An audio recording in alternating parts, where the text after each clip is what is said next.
Friends, मैं आशा करती हूँ आप सभी स्वस्थ होंगे और आप सभी की पढ़ाई एकदम अच्छी चल रही होगी। ठीक है, तो आज हम चैप्टर नंबर 15 स्टार्ट करने वाले हैं, जैसा कि आपको बोर्ड पे दिखाई दे रहा होगा पीछे, प्रोबेबिलिटी। ठीक है, इससे पहले मैं आपके बाकी चैप्टर्स करा चुकी हूँ। आपके जो चैप्टर अभी बचते हैं, रिमेनिंग चैप्टर, सिर्फ 3 चैप्टर आपके मैंने नहीं कराए। एक रियल नंबर नहीं कराया, लीनियर इक्वेशन इन 2 वेरिएबल नहीं कराया और सर्कल नहीं कराया। इससे बाकी जितने भी चैप्टर्स थे एनसीईआरटी के जो आपके सिलेबस में आ रहे हैं 2022-23 सेशन में, वो मैंने आपको सभी करा दिए हैं। ठीक है, और उनकी प्लेलिस्ट चैप्टर वाइज बनी हुई है, आप जाके वहाँ देख सकते हो। चैप्टर वाइज आपको टॉपिक समझाया है, पहले कॉन्सेप्ट जो भी चैप्टर से रिलेटेड है और उसके जो भी एनसीईआरटी के इंपॉर्टेंट क्वेश्चंस हैं वो मैंने कराए हैं और मोस्ट एक्सपेक्टेड क्वेश्चंस भी कराए हैं, 1-2 वीडियोस हर चैप्टर की। ठीक है, जो भी जितने भी मुझे मोस्ट एक्सपेक्टेड क्वेश्चंस लगते थे। ठीक है, तो वो इतना मैंने आपको मैटर करा रखा है हर चैप्टर का। और बाकी ये 3 चैप्टर के मैंने जो नाम लिए हैं वो अभी मैंने नहीं कराए हैं, और ये प्रोबेबिलिटी अभी आपका आज मैं स्टार्ट करने जा रही हूँ। ठीक है, तो अगर आपने अभी तक चैनल को सब्सक्राइब नहीं किया है तो चैनल को सब्सक्राइब कर लीजिएगा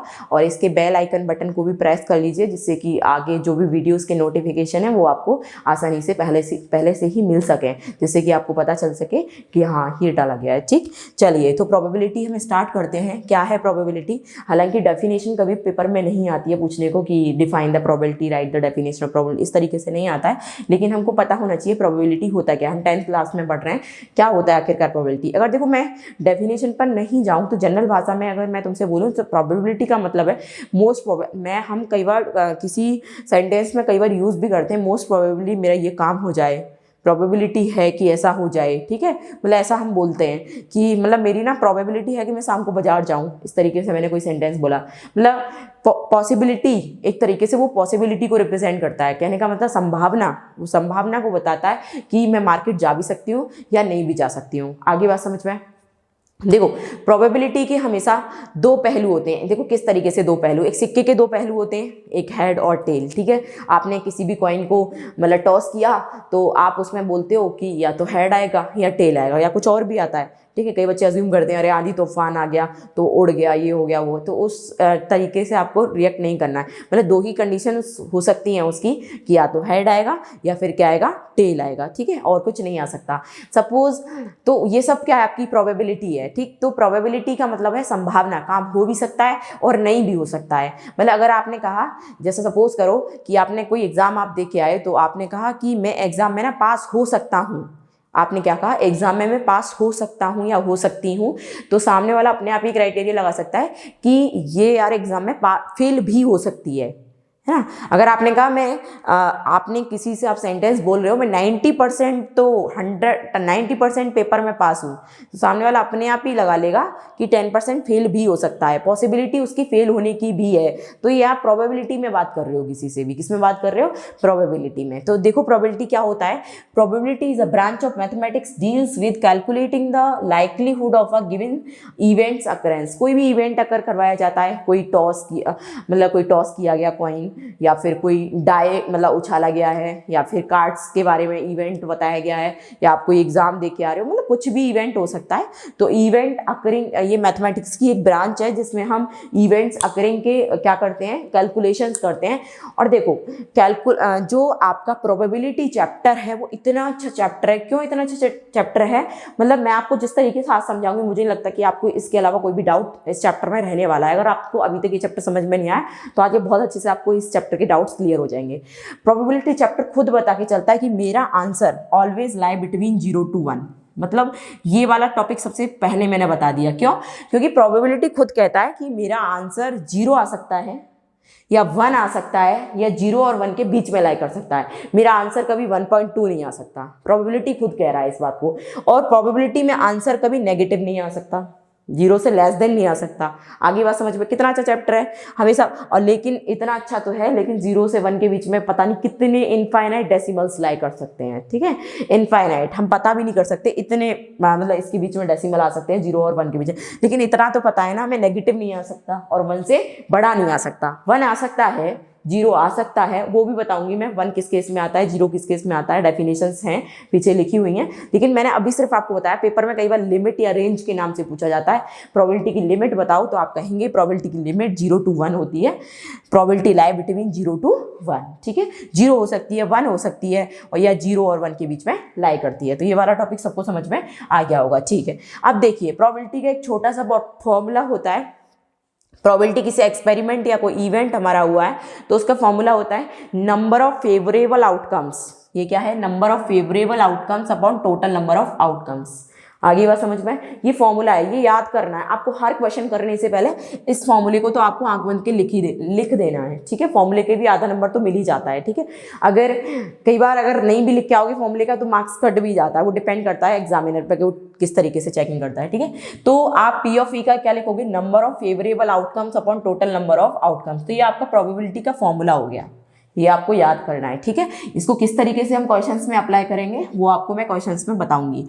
देखिए मैंने कुछ पॉइंट्स लिखे हुए हैं, important points. The sum of the probability of all elementary events, ये इवेंट्स है, ठीक है, ऑफ एक्सपेरिमेंट इज 1। देखिए क्या है कहने का मतलब ये है कि अपने आप में कितने भी एलिमेंट्री इवेंट्स निकाल लो, उन सबका जो सम होता है वो हमेशा 1 आता है। देखो छोटा सा एक एग्जाम्पल लेती हूँ मैं आपके लिए।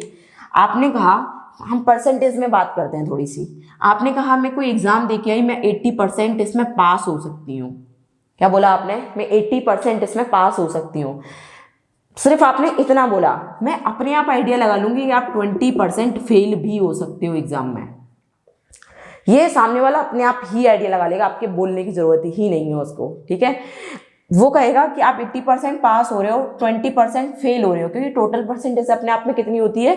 100 होती है। इसी तरीके से टोटल प्रोबेबिलिटी जो प्रोबेबिलिटीज का जो एलिमेंट्री इवेंट्स का जो सम होता है वो 1 होता है। देखिए सपोज मैं इस परसेंटेज को फ्रैक्शन में चेंज करते हैं तो ये 80/10 मतलब 100, 0 से 0, तो ये 0.8 आ गया। इसको चेंज करूंगी तो ये 20/100, 0 से 0 कट गया है तो ये 0.2 आ गया। तो ये दोनों ही इवेंट्स मेरे एलिमेंट्री इवेंट्स हैं, अलग अलग है, ठीक है। पास होने वाली बात अलग है, फेल होने वाली अलग है। दोनों को अगर मैं ऐड करने बैठती हूँ, अभी मैंने इनको फ्रैक्शन में मतलब प्रोबेबिलिटी में चेंज कर दिया एक तरीके से, मतलब जो हमारा परसेंटेज था उसको मैंने फ्रैक्शंस के थ्रू प्रोबेबिलिटी में चेंज कर दिया। तो 0.8 ये प्रोबेबिलिटी में बात हो रही है, ये भी प्रोबेबिलिटी में बात हो रही है, और हम इन दोनों को ऐड करेंगे 0.8 + 0.2। क्या कोई भी एग्जाम पास या फेल के अलावा कुछ और भी होता है? अब ऐसा मत करना कि पेपर कैंसिल हो गया, है ना, वो एक अलग चीज़ है। पेपर कैंसिल हो गया तो वो पेपर दोबारा होगा तो हम उसमें पास या फेल होंगे, ठीक है। मतलब पेपर हम दे के आ रहे हैं तो 2 ही कंडीशन होंगी, या तो फेल या पास, उसके अलावा कुछ नहीं होता, ठीक है। वो दोनों ही एलिमेंट्री इवेंट्स हैं अपने आप में, ठीक है। तो ये दोनों का मैंने सम किया तो 1.0 आने वाला है। कितना आने वाला है? 1.0। तो ये यही बात कह रहा है कि जितनी भी आपकी एलिमेंट्री इवेंट्स होते हैं उनका सम कितना होता है? 1 होता है। आप कहो कि मैं स्कूल जाऊंगी या स्कूल जाऊंगा, तो दूसरा ऑप्शन हो सकता है स्कूल नहीं जाऊंगी या नहीं जाऊंगा, ठीक है। तो दोनों की प्रोबेबिलिटीज और एलिमेंट्री इवेंट्स हैं और दोनों को ऐड करोगे आप तो हमेशा 1 आएगा। आगे बात समझ में? किसी भी कॉइन को आपने उछाला, इसको समझ लो, आपने कॉइन को एक बार उछाला तो उसके टोटल सैंपल स्पेस या फेवरेबल जो आपके टोटल आउटकम्स हो सकते हैं पॉसिबल, या तो हेड आ सकता है या टेल आ सकता है। हेड और टेल के अलावा भी कुछ आ सकता है? नहीं आ सकता, ठीक है। ऐसे नहीं कहेंगे कि हम पत्थरों के बीच में फंस गया, ऐसे करके खड़ा है, ये सारे ऑप्शंस हटा दिए गए हैं, ठीक है। मतलब वो ऑप्शंस बच्चों के ऐसे ही फालतू में बनाते हैं वो। तो हेड आएगा या टेल आएगा, यही आ सकता है, ठीक है। मैं आपसे हेड आने की प्रोबेबिलिटी पूछती हूँ फॉर्मूले के according. Number of favourable, favour में आपका 1 से करवा रही हूँ। 1 से क्यों? क्योंकि मैं पूछ रही हूँ हेड आने की प्रोबेबिलिटी, तो 1/2। सेम मैं आपसे पूछूं कि टेल आने की प्रोबेबिलिटी, तो वो भी 1/2 है ना। और दोनों को ऐड करूं 1/2 + 1/2, आधा और आधा कितना होता है? 1। तो ये दोनों भी एलिमेंट्री इवेंट्स थे, अलग अलग हेड और टेल, तो इन दोनों का भी सम कितना आ गया? 1। तो इसी तरीके से उसने बोला जितने भी ऑल एलिमेंट्री इवेंट्स होते हैं किसी भी इवेंट में, किसी भी एक्सपेरिमेंट में, तो उनका सम कितना होता है? 1 होता है। ये लाइन आपको पता होनी चाहिए, बहुत इंपॉर्टेंट लाइन थी ये वाली जो मैंने स्टार बना के लिखी हुई है, ठीक। देखिए दूसरा स्टार देखिए, in general it is true for an event. देखिए हाँ, ये वाली बात भी बड़ी अच्छी है भाई। जब तुमने कहा कि सारे ऑल एलिमेंट्री इवेंट्स का सम 1 होता है ना, एक बात हो रही है दूसरी बात नहीं हो रही है, तो उन दोनों का भी तो सम होगा 1। तो यहाँ पर 2 कॉम्प्लीमेंट्री इवेंट है। कॉम्प्लीमेंट्री मतलब एक कॉन्ट्राडिक्ट भी बोल सकते हो। जैसे कि मैं फिर से पास और फेल वाला एग्जांपल लूंगी। मैंने कहा कि मैं 0.8% पास हो रही हूँ एग्जाम में, क्या हो रही है 0.8% पास हो रही हूँ, तो आप फेल होने का परसेंटेज अपने आप निकाल लोगे 1 माइनस 0.8 मतलब कि 0.2। तो ये रिलेशन होता है कॉम्प्लीमेंट्री इवेंट्स और सिंपल इवेंट्स में कि P ऑफ E बार मतलब कॉम्प्लीमेंट्री 1 माइनस PE। तो मैंने लिख भी दिया है E bar is the complement event of E। ठीक है, ये कॉम्प्लीमेंट्री इवेंट है। अब देखिए ये बात समझ में आ गई होगी। ये मैंने रेड लाइन से इनको ब्लॉक बनाया हुआ है, तो ये बड़े इंपॉर्टेंट फॉर्मूलेज हैं। ठीक, अब देखिए अब नेक्स्ट है आपका इम्पॉसिबल इवेंट। क्या है भाई? Impossible event. वही मेरा तो एक ही एग्जाम्पल फेल और पास वाला चल रहा है अभी तक। मैंने कहा मैंने कोई एग्जाम दिया, मैंने कहा मैं 100% पेपर में पास होंगी, ऐसा हो ही नहीं सकता कि मुझे उसमें कोई फेल करा दे। मैंने ऐसा बोला एक सेंटेंस, ठीक है, मैं 100% पेपर में पास होंगी, तो इसका मतलब क्या हो गया, वहां फेल होने की प्रोबेबिलिटी क्या हो जाती है? 0 हो जाती है। क्या हो जाती है? 0, क्योंकि मैंने पूरी की पूरी बात कहा। जैसे कि अगर मैं बात करती हूं, मैंने कहा ये थोड़ा सा यहां से रफ कर देते हैं। देखिए मैंने आपसे कहा कि मैं 100% किसी भी पेपर में क्या होने वाली हूँ? पास होने वाली हूँ। तो इसको प्रोबेबिलिटी में चेंज करोगे तो 100/100 परसेंटेज का साइन हटाने के लिए 1, तो पूरी जो संभावना है वो पास होने की है। तो ये श्योर इवेंट है, मैं श्योर हूँ पूरी तरीके से, मैं 100% पेपर में पास होंगी। तो उस टाइम मेरा इम्पॉसिबल इवेंट 0% है फेल होना। फेल मतलब मैं 0 और 0 कुछ होता नहीं अपने आप में, वैसा तो कुछ नहीं होता ना 0 जनरली, है ना। वैसे तो 0 मैथ्स में तो एक नंबर है ना, 0 इंटीजर, ठीक है। लेकिन यहाँ पर अगर मैं 0% कुछ कह रही हूँ तो कुछ नहीं है अपने आप में, 0% अपने आप में कुछ नहीं है, 1% है, 2% है। लेकिन 0 मैं कहूँ मेरे 0 नंबर आए तो मतलब कुछ नहीं आए हैं, ठीक। अब देखो, अब यहाँ पर 100% मतलब 1 किसी इवेंट का जो सम है वो देखिए यहाँ लिख रखा है, the probability of an event which is sure to occur is 1। मतलब तुम श्योर हो कि मैं इतना, ये मतलब मैंने कहा कि मैं 95% 100% स्कोर करूंगी 10th क्लास में, 100% 95% स्कोर करूंगी, मतलब श्योर कर दिया मैंने उस चीज को, श्योर इवेंट है तो उसकी प्रोबेबिलिटी 1 है। उसकी प्रोबेबिलिटी क्या है? 1 है। मैंने कहा मैं 100% पेपर में पास होंगी, तो वो श्योर इवेंट है, उसकी प्रोबेबिलिटी 1 है। इसका मतलब उसके अपोजिट कॉन्ट्राडिक्ट फेल होने की प्रोबेबिलिटी क्या हो गई? 0 हो गई। तो वो मेरा इम्पॉसिबल इवेंट हो गया। जब मैं पास हो रही हूँ तो फेल कैसे हो सकती हूँ? आगे बात समझ में? तो यही वाला है, the probability of an event which is impossible to occur is 0। चलो ये दोनों इंपॉर्टेंट थे, आपको क्लियर होने चाहिए, ठीक है। अब देखो, अब ये मैंने आपको फर्स्ट ही बता दिया। अब कुछ हम टॉपिक्स के बारे में जो जिन पे क्वेश्चंस बनते हैं, जैसे कि कार्ड्स पे क्वेश्चन बनता है इसमें, और कॉइन पे क्वेश्चन बनता है, डाइस पे क्वेश्चन बनता है, कभी कभी नंबर्स पे बन जाता है कि इसके बीच में इतने नंबर्स लाई कर रहे हैं, इस तरीके से, मतलब इसमें यहाँ वेराइटीज ऑफ क्वेश्चंस बनते हैं इस तरीके से प्रोबेबिलिटी में, ठीक। तो इसमें आपको कार्ड्स के बारे में पता होना चाहिए, कार्ड्स कितने होते हैं, टोटल नंबर ऑफ कार्ड्स, और जिन बच्चों ने खेले हैं कार्ड्स, वही जिन्हें हम ताश भी बोलते हैं, है ना, तो उनको बहुत अच्छे से पता होगा। जिन्होंने नहीं खेले हैं वो आज मेरे साथ सीख लेंगे, ठीक है। खेलना नहीं, मैं उनके बारे में बताऊंगी क्या क्या होते हैं कार्ड्स, ठीक है। अगर खेलना चाहो तो खेल भी सकते हो एंजॉय के लिए। 52 प्लेइंग कार्ड्स हैं आपके पास। कितने हैं भाई? 52 playing cards. Total number of cards अगर आपसे कोई पूछे तो 52 कार्ड्स होते हैं, जिनको हम ताश भी बोलते हैं नॉर्मल भाषा में। तो यहाँ अगर हम बात करते हैं 52 प्लेइंग कार्ड्स की, क्योंकि इनसे क्वेश्चन बनता है भाई, इसलिए मैं समझा रही हूँ आपको। ये आप सोचो ये क्यों सब, ये सब हमें क्यों पढ़ाया जा रहा है। तो इसके 26 ब्लैक कार्ड्स होते हैं और 26 रेड कार्ड होते हैं। आप दोनों को ऐड करोगे 52 हो जाएगा, ठीक है। मैंने 52 को मतलब 2 पार्ट में तोड़ दिया, 26 + 26, जिसमें से 26 रेड 26 ब्लैक। अब 26 का भी 2 पार्टीशन करोगे, 13 13, ठीक है। 13 स्क्वायर 13 क्लब, दोनों को प्लस करो 26। 13 हर्ट्स 13 डायमंड्स, दोनों को प्लस करो 26, ठीक है। अब मैंने डेड से यहाँ कुछ किया हुआ है इनके, तो ये 13 कार्ड्स का मैं डिवीजन बता रही हूँ क्या क्या होता है इन 13 के अंदर, ठीक है। तो वो मैंने इधर बताया हुआ है, इधर आपको नीचे दिखता नहीं इसलिए मैंने साइड में बता दिया है। तो ये 13 कार्ड्स है मेरे पास। तो इसमें सबसे पहले होता है 1, जिसे हम इक्का भी बोलते हैं, है ना। उसके बाद होता है ये होता है 1 होता है, उसके बाद 2 होता है ना भाई, 1 2 3, हाँ ठीक है। 1 होता है, फिर 2 3 4 5 6 7 8 9 10, मतलब यहाँ तक स्टार्टिंग से आपके कितने हो जाते हैं? 10, मतलब ये 10 कार्ड हो गए। फिर उसके बाद होता है JQK, जैक, क्वीन और किंग, ठीक है। आपको बात समझ में आ गई होगी। 13 कार्ड्स का डिवीजन किस तरीके होता है, वो 1 नहीं होता उसमें, वो बाय मिस्टेक लिख गया था मुझसे, मैंने हटा दिया है, ठीक है। 1 मतलब वो एक का होता है उसमें, ठीक है।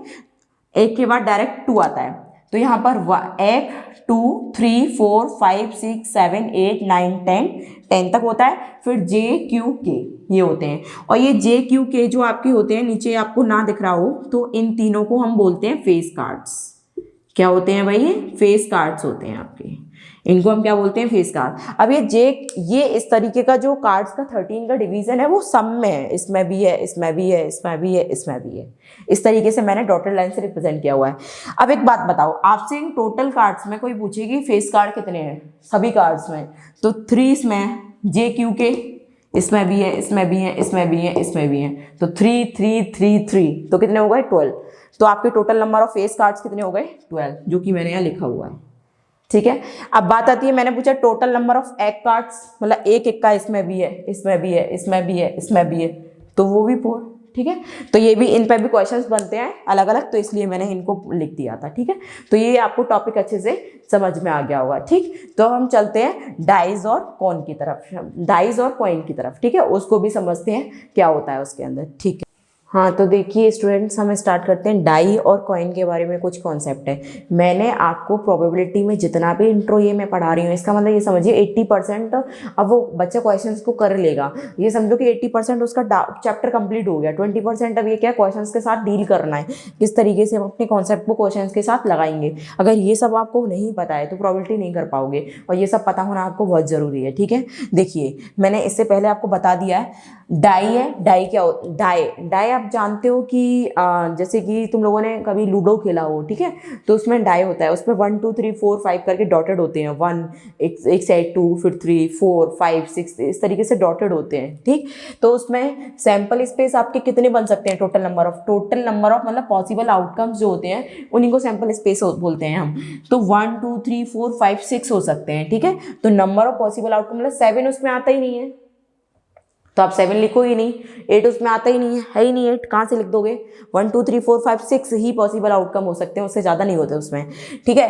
अब आपने डाई को सिर्फ 1 डाई इज थ्रो, एक डाई को एक ही बार उछाला है, ठीक है, तो उसमें पॉसिबिलिटी हो सकती, मतलब एक डाई है, मतलब फेवरेबल, मतलब आपके पॉसिबल आउटकम 6 हो सकते हैं, और उछाला कितनी बार है, एक बार उछाला है, तो उसका जितनी बार उछाला है, एक डाई है, कितनी बार उछाला है, एक बार उछाला है आपने, एक ही बार तो उछाला है, तो 6 की पावर 1 मतलब पॉसिबल आउटकम्स हो गए 6। अब देखो, अब क्या किया है आपने, 2 डाई हैं, आपकी डाई कितनी है 2, तो एक डाई का पॉसिबल आउटकम कितना है 6, तो उसकी जब 2 है तो 6 की पावर कितना लगा दोगे 2, 3 होती है तो 6 की पावर 3, अगर 4 होती है तो 6 की पावर 4, इस तरीके से लगा देते हैं आप, ठीक है। 2 डाइज हैं, उनको थ्रो किया है, तो 6 की पावर स्क्वायर मतलब 36 आपके टोटल सैंपल स्पेस बन सकते हैं। मतलब एक डाई मेरे हाथ में है, एक डाई किसी दूसरे के हाथ में है, हो सकता है 1 आई मेरी डाई में, उसके में भी 1 हो सकता है, मेरे में 1 आए उसके में 2, 1 3 1 4 1 5 1 6, 1 7 नहीं आ सकता, है ही नहीं, 7 उसमें होता ही नहीं है। 2 1 2 2 2 3 2 4 2 5 2 6, इस तरीके से। फिर 3 1 3 2 3